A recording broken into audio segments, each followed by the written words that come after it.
अस्सलामुअलैकुम friends, welcome to my academy.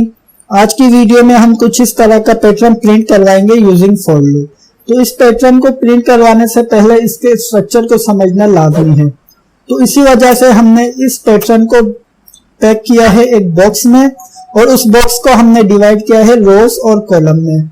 तो आप देख सकते हैं कि आपके पास यहाँ पर कुछ रोज हैं और कुछ कॉलम्स हैं। तो आप देख सकते हैं कि आपके पास यहाँ पर जितनी नंबर ऑफ रोज हैं उतने ही नंबर ऑफ कॉलम्स हैं।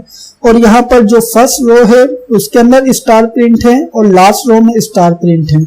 इसी तरीके से जो फर्स्ट कॉलम में स्टार प्रिंट है और लास्ट कॉलम में स्टार प्रिंट है। तो फ्रेंड्स, इस पैटर्न को प्रिंट करवाने के लिए सबसे पहले तो हमें एक लूप यूज करना पड़ेगा जो कि इसकी रोज को प्रिंट करवाएगा, और हमें यहाँ पर सेकंड लूप यूज करना पड़ेगा जो कि इसके कॉलम्स को प्रिंट करवाएगा, और यही लूप इसके स्टार को प्रिंट करवाएगा। ये किस तरीके से करवाएगा प्रिंट, आइए देखते हैं अपनी पाइथन आईडीएलई में। तो फ्रेंड्स, आइए चलते हैं अपनी पाइथन आईडीएलई में। तो हम आ गए हैं अपनी पाइथन आईडीएलई में। जो हमें पैटर्न प्रिंट करवाना है हमने उसे पहले से ही कमेंट आउट करके रखा हुआ है ताकि हमें समझने में आसानी हो। सबसे पहले तो हम यूजर से नंबर इंटर करवाएंगे। तो उसके लिए हमने टाइप किया है इंट और इनपुट का फंक्शन यूज करेंगे। हम यूजर को मैसेज डिस्प्ले करवाएंगे इंटर नंबर। यहां पर यूजर नंबर इंटर करेगा।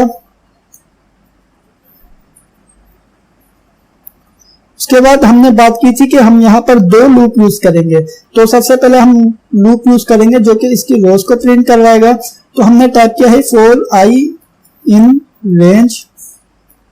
तो हम इसे रेंज देते हैं कि आप 1 से स्टार्ट हों और n तक चलें। हमें मालूम है कि इसके अंदर n इंक्लूड नहीं होगा, क्यों? क्योंकि हमने इसे 1 से स्टार्ट करवाया है। इसी वजह से हमें यहाँ पर n+1 करना पड़ेगा। उसके बाद हमें इसमें 1 का इंक्रीमेंट करना पड़ेगा।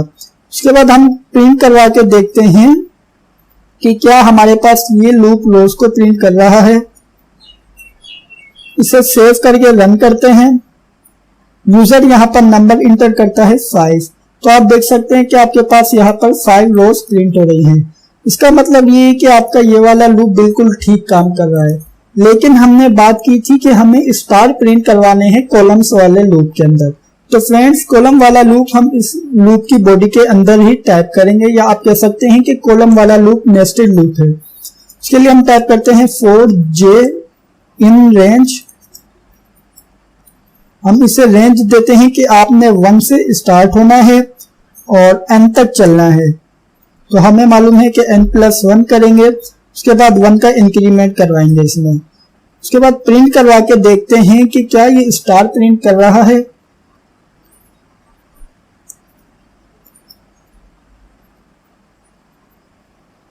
इसे सेव करके रन करते हैं। यूजर यहाँ पर नंबर इंटर करता है 4। तो आप देख सकते हैं कि आपके पास यहाँ पर कुछ इस तरह से स्टार प्रिंट हो रहे हैं। लेकिन हमें यहाँ पर स्टार सिर्फ फर्स्ट रो और लास्ट रो में और फर्स्ट कॉलम और लास्ट कॉलम में चाहिए। तो इसी वजह से हमें यहाँ पर इफ की कंडीशन यूज करनी पड़ेगी। हम यहाँ पर इफ की कंडीशन में कहते हैं कि इफ i इक्वल टू हो 1 के।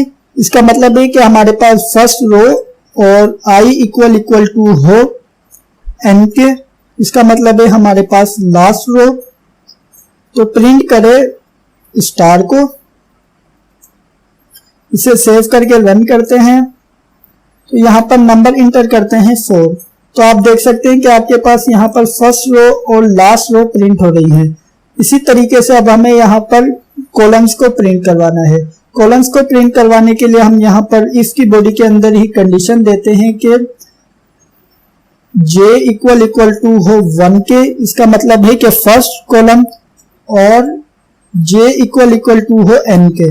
इसका मतलब है कि लास्ट कॉलम। तो प्रिंट करें स्टार, अदरवाइज हमारे पास यहाँ पर स्पेस प्रिंट करें। क्यों? क्योंकि हमारे पास यहाँ पर स्पेस है। तो हम यहाँ पर कहते हैं कि एल्स प्रिंट करें स्पेस को। तो हमने सिंपली डबल कोट्स के अंदर स्पेस दिया है, comma and equals to double quotes. इसे सेव करके रन करते हैं। यूजर ने यहाँ पर नंबर इंटर किया है 4। तो आप देख सकते हैं कि आपके पास यहाँ पर कुछ इस तरह का पैटर्न प्रिंट हो रहा है। तो फ्रेंड्स ये थी हमारी आज की वीडियो। हम उम्मीद करते हैं कि आपको वीडियो अच्छी लगी होगी और समझ आई होगी। अगर वीडियो अच्छी लगी है तो लाइक लाजमी कीजिएगा। अगर आपने अभी तक हमारे चैनल को सब्सक्राइब नहीं किया तो प्लीज सब्सक्राइब कर लीजिए और बेल के आइकन पर लाजमी क्लिक कीजिएगा। Thank you for watching this video friends. Bye bye.